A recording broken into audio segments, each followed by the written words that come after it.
Nebraska and Colorado are set to face off for the next 2 seasons, but should they rekindle the rivalry and make that a permanent thing? I'll talk about that and more on today's episode of Locked On Buffs. You are Locked On Buffs, your daily podcast on the Colorado Buffaloes. Part of the Locked On Podcast Network, your team every day.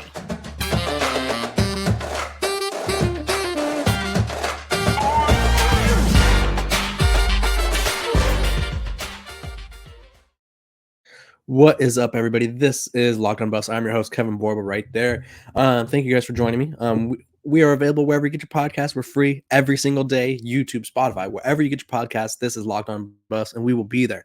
Today, we got an action-packed episode. Again, we're going to be talking about the Colorado-Nebraska rivalry. I'm going to make the case for why it should be a permanent thing, or maybe I don't know if permanent, but let's see it more frequently. We only have it for the next couple years, and I think it should be played every single year. Colorado landed another transfer. They're working hard on the transfer portal. No surprise there. And then Deion Sanders, Coach Prime, was named as one of the biggest storylines of college football this offseason by Sports Illustrated. So we're going to talk about that later. But before we do, I again want to thank you guys for making Locked On Buffs your first listen. Okay, let's dive right into Colorado, Nebraska. I think it is one of the more underrated rivalries in college football. Right now, I had to pull it up just because got to get the proper history behind it, if you will. So, as we all know, or as you Nebraska fans know, because I'm sure some of you guys are listening, Nebraska has the winning record right now. They're up 49. They have 49 wins. Colorado's to 20 lost. They're 49, 20, and 2. Jeez, that was so rough to say for some reason.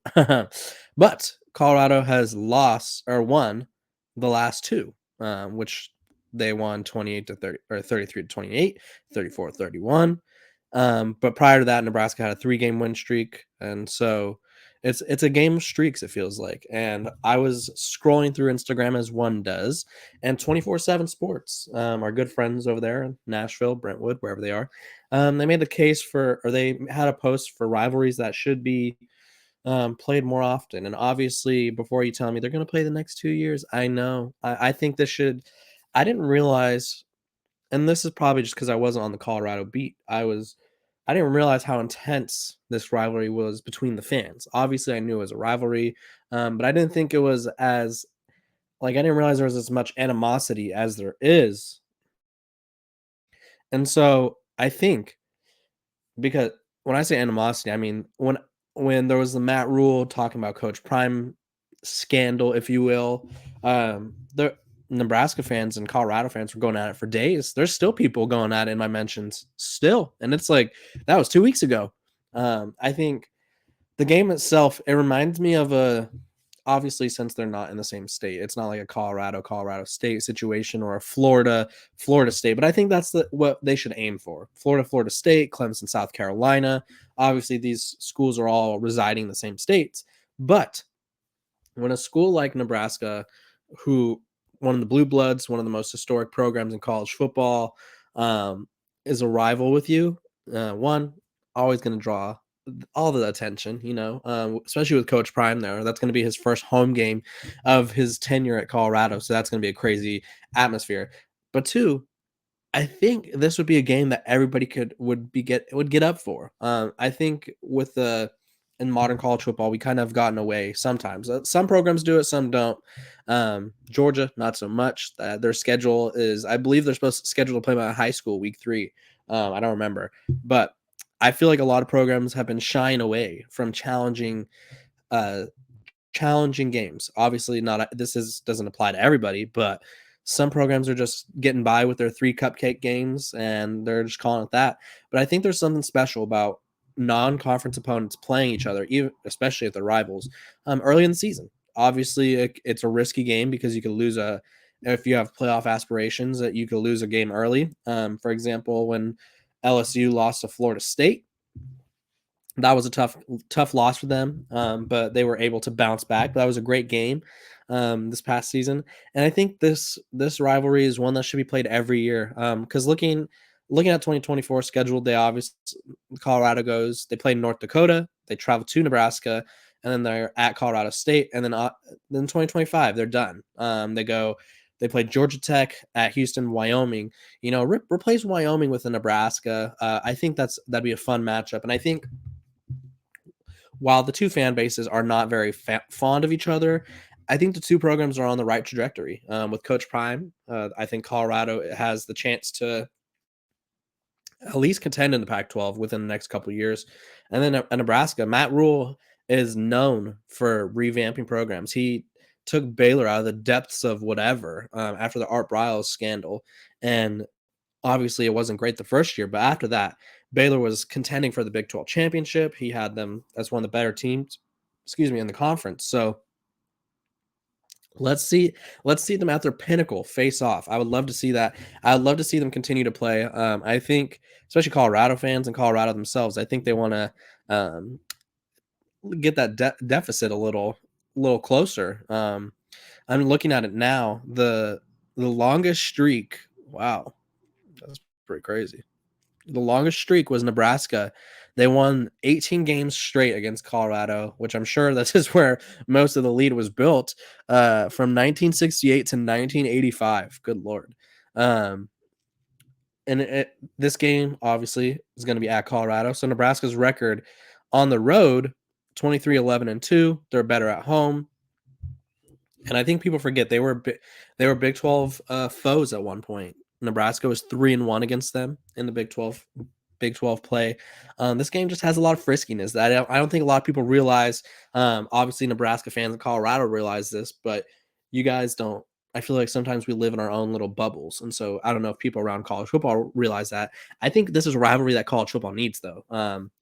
This is kind of an old school, very physical, very emotional, very heated rivalry, and I think they should bring it back permanently. Like, say it was week 3, pencil. So I don't want the one thing I wouldn't want is them to play week 1, because that's when you never know. You want to let the teams heat up a little bit. Week 3, we've played 2 teams, we've gotten warm, we've gotten some of the kinks out, and then we're ready to square off. So that's my case for it. I think you guys agree. Let me know in the comments. I know you guys will. Should Nebraska, Colorado be played every year moving forward? I think so. What say you? Okay. Before we move on, let me talk to you about FanDuel, because this episode right here, this amazing episode brought to you by the Locked On Network and me, yourself, is also brought to you by FanDuel. Make a fast break to FanDuel during the NBA playoffs, because right now, new customers get a no-sweat first bet up to $1,000. That's $1,000 back in bonus bets if your first bet doesn't win. There's no better place to bet all the playoff action than America's #1 sportsbook. Visit FanDuel.com/lockedon and get a no-sweat first bet up to $1,000. That's FanDuel.com/lockedon. FanDuel, the official sports betting partner of the NBA. Okay.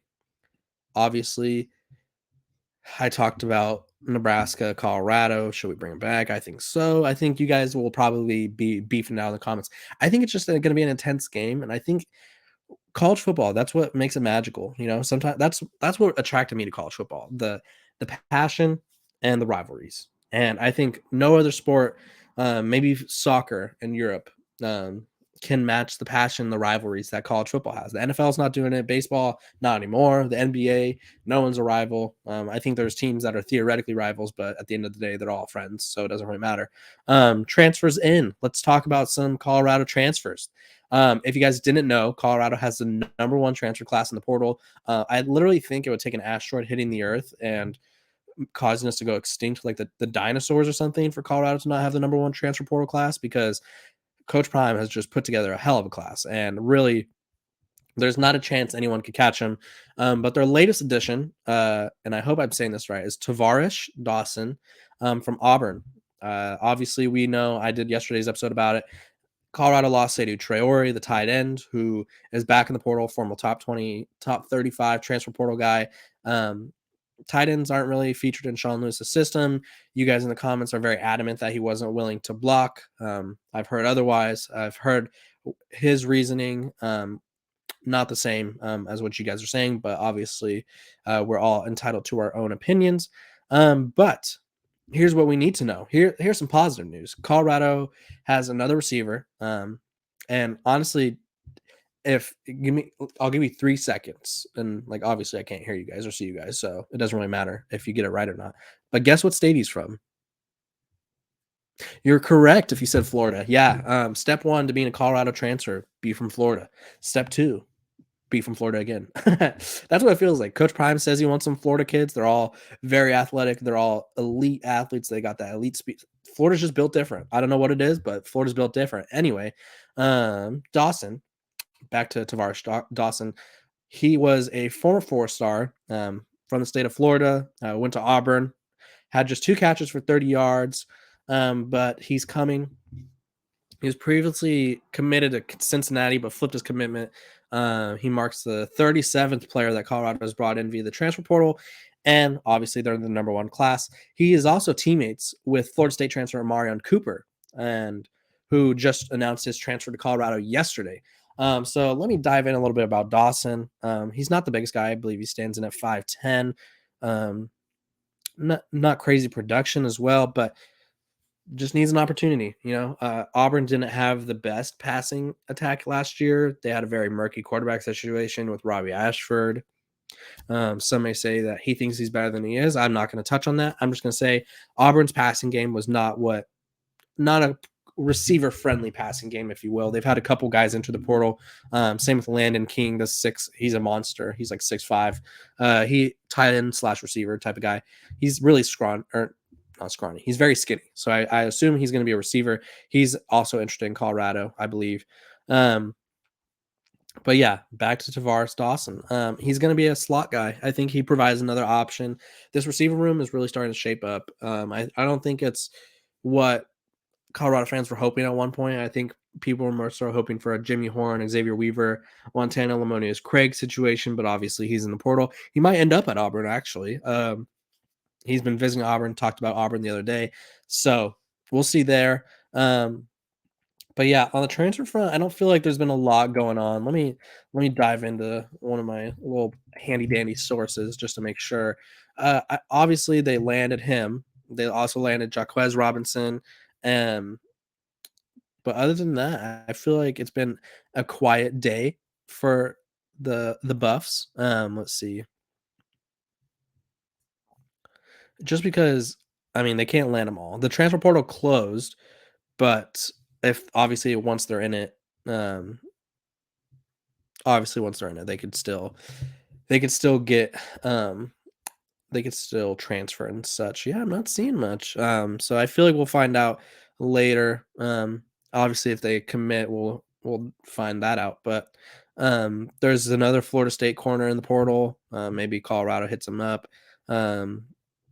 We'll see. They did land a junior college offense lineman in Kareem Harden after a second trip to Boulder. I could give you a little breakdown on this. 6'4", 315 pounds.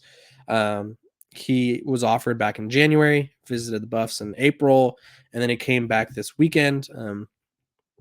He committed right before his trip, it sounds like. Yep. And he spoke briefly with Buff Stampede, which is 24/7 Sports' Colorado coverage, and said Colorado is a great place with a great atmosphere and a great coaching staff. We went and saw the mountains and everything, ate at a rooftop restaurant. The coaches were basically telling me that they need me. I'm all for it. I'm ready to help.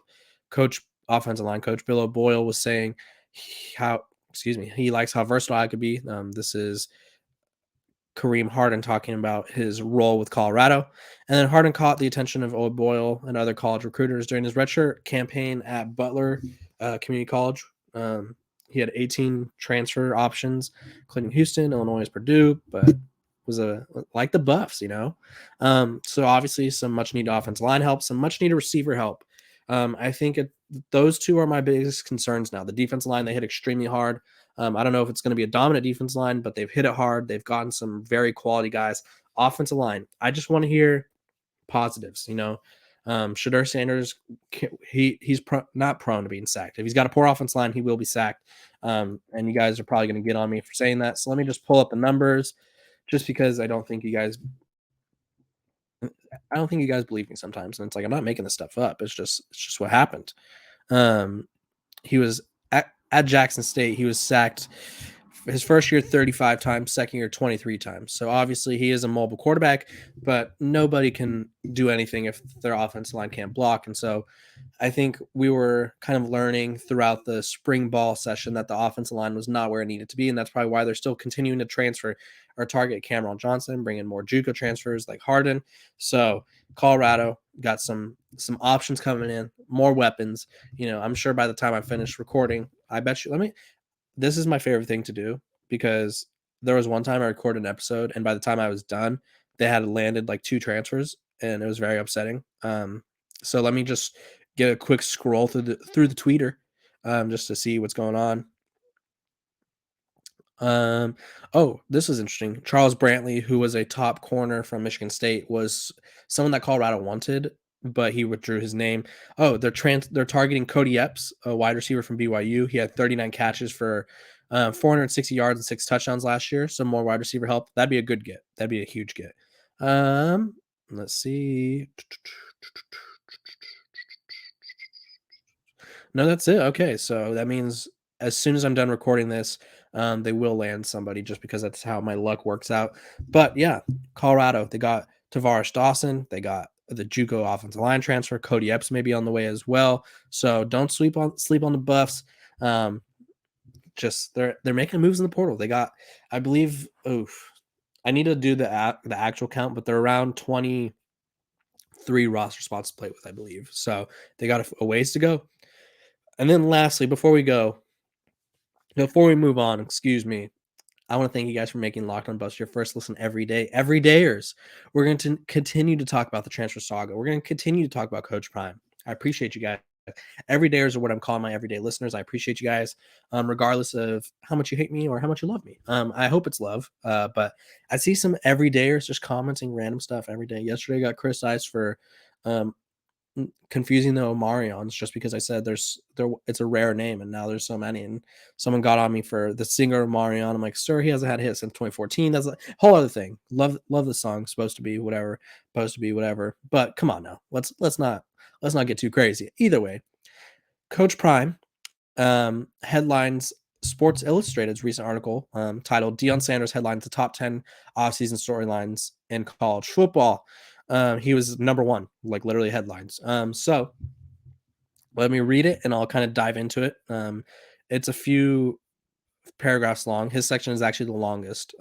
No surprise there. It says, with a non-traditional hire comes non-traditional methods of rebuilding a moribund program. Sanders is personifying program is wow, that doesn't even make sense. Sanders is personifying program mascot Ralphie, stampeding through the status quo and riling everyone up. Since being hired in December, Sanders has done almost nothing in conventional manner. What has been both captivated the public and irritated a segment of college football establishment. Some people seem surprised that one of the brashest and cockiest players in the history of the sport is also a brash and cocky coach. This is Sports Illustrated's, let's see who wrote this. Pat Ford's words, not mine. I'm not calling him cocky or brash. I call him polarizing, if you will. Were they expecting that to change now that Coach Prime has a Power 5 job? The new cowboy hat sits atop the same old ego. Sanders arrived in bolder, promising change, and boy, has he delivered. The level of excitement surrounding the new era is off the charts for laid-back Boulder, where the Buffaloes nearly packed 50,000 Folsom Field in a snowstorm for the spring game and delivered a robust TV audience. But the scale and pace for player turnover altered the narrative last week. It has been without precedent. At least 46 players have transferred out of Colorado, half of them as of Tuesday this week, and most of them were pushed out, according to The Athletic. Cutting players from the roster has been a dirty semi-secret in college football and college sports for years. At least he acknowledged it. Nobody acknowledges it. And it usually happens when a new coach arrives. Sanders has simply been more open and aggressive about it than his peers. Starting with his initial team meeting in December, he told everyone what was coming after inheriting a 1-11 team, and here it is. Yeah, honestly, I'm glad Pat Ford mentioned it here because I think a lot of people get caught up in, oh, Coach Prime's cutting these kids. He's making them leave. Every college coach does it. Coach Prime is just very vocal about it, which whether you appreciate it or not, I don't care. He doesn't care. It's just his method. Continuing on, the more problematic elements of the Athletic story for Sanders were player anecdotes about the coaches playing favorites with the recruits he brought in and ignoring some of the holdovers from the Carl Durrell era. This, again, is part of how the real world works in college football, just more quietly in most places. But Sanders will have these anecdotes thrown in his face on the recruiting trail where every parent has the same concern. Is the coach going to care about my kid or at least convincingly fake it? If he cares only about the star players and has no regard for the backups and role players, it will be difficult to cultivate depth and develop culture, which is the biggest buzzword in college football and college sports for a reason. In a lot of ways, the Pro Football Hall of Famer has brought an NFL way of doing business to a college campus. And while the transfer numbers and blunt approach may be jarring, this is a logical extension of what college sports has wrought with its current level of free agency. If the players are empowered to come and go with greater frequency, the coaches will feel empowered to push them out with fewer misgivings. Colorado and Coach Prime are testing the sports bound in that area as we speak. Yeah, they are. I like this breakdown because realistically, obviously, Coach Prime he's bold. He hasn't been shy about it. His first headline was telling the players to pack his bag. He's bringing his own. It's Louis, and I think I appreciate the fact that he's saying this is happening in college football. He's just bolder. He said it multiple times because I think, and this happens every time. Stop me if you heard me. People react when they see the media breaking down stuff. The media, aka, I guess I'm the media, but not me in this case. When people are breaking down, oh, Colorado, they're losing 20 players since Saturday. That was the plan all along. Coach Prime wanted people to leave so he could bring guys in. It's just I think the fans, my little southern accent there, I guess, the fans of college football were stunned. I don't think they had seen someone be so vocal, but Nick Saban's telling guys to leave. Steve Sarkisian, he actually has a firm policy at Texas where if you enter the portal, you cannot come back because obviously when you enter the portal, you give up your scholarship. So Texas does not welcome you back. Programs like Georgia, Oregon, doesn't matter. Every program across the country is having guys, or not telling guys to leave, but they're suggesting that it's probably in their best interest to leave because they won't play. Coach Prime has just been more vocal about it, and I'm glad he brings this up. But he's also highlighting the positives of the Coach Prime hire. Colorado was in the dumps, college football dumps, prior to him being here, and he's now resurrected them. People have them contending for championships in year 2. Urban Meyer said so. Joel Klatt said so. So this Colorado program is trending in the right direction.